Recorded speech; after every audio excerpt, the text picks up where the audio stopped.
step outside the mass hallucination, you see what it's worth, and it's nothing.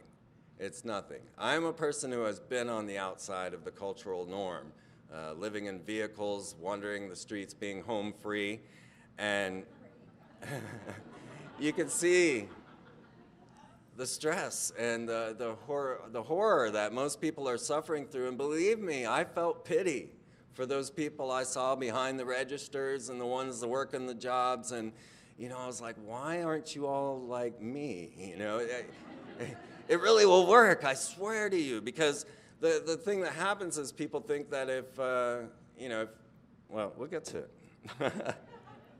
What's happening, though, is that we have this force of sorcerers, and they are aware of the magic they're using against us.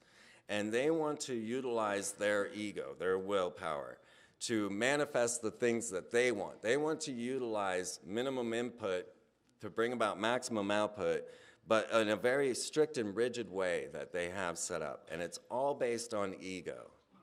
Now, ego is necessary. You can't be a home free enjoying yourself without some personality, because no one's going to want you around, right?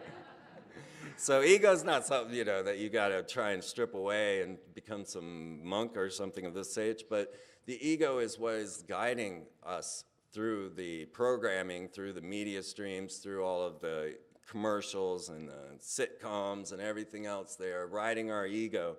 And like Mickey Mouse, running the Sorcerer's Apprentice, they really know that they're going to lose control. But they want to lose control just in the way that they want to lose control. If they lost control in the way that we could manifest, then this wouldn't happen. But the way that they have guided us into this dark hero programming, into the ideas of we have to go attack our enemy, that we have to stand strong and try to well, protest against this situation. That's our ego coming forward, because they've conditioned us to the idea that we have to confront the enemy face to face. And yet the enemy's here, the enemy's there, the enemy's vapor. He's nothing. He's what? The Illuminati? Whoosh. You know, what is that, right? Who are you fighting? Who knows? I mean, we of course got the bloodlines. We've got the groups that we can point out. We've got, I mean, you guys know about the CFR, the Trilateral Commission, the CIA, the NSA, CERN. You know, these are things that 98% of the planet have never heard of. You know, it's like common talk to us. We're like, what, Council on Foreign Relations? Sure, you know, they're ruling this planet without a doubt. IMF, WTO, yeah, I know all about that. No, I don't want a World Bank. And so what do? We go and stand in front of these guys, and we start going, I don't like this. These are my streets. Whose streets? Our streets. Whose streets? Right? What? And this is what democracy looks like? You know? I've been there. I stood in front of these guys. I've yelled at them, you know? It doesn't do any good. I watched as they took 600 people. Now, there were a bunch of people that actually officially signed up for this IMF WTO protest. And I don't know if you guys remember Seattle when there was the absolute riots over the IMF WTO, and that was all a facade. That was all a show. It was all, you know, set up. So when they came to DC with the protest, I went, and luckily I was just a few feet in front of these guys, because the riot squads just lined up and took 600 people away.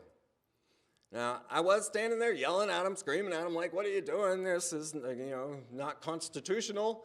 And they gathered all these people together. They threw them on city buses. When they ran out of city bus or the school buses, they put them on city buses, and they hauled them all the way to this horrible, like, hangar with all these fumes. We're talking pregnant women, 10-year-old boys, Japanese tourists, anyone that happened to be walking down the street at that very moment.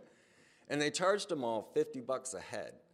They charged them with parading without a permit.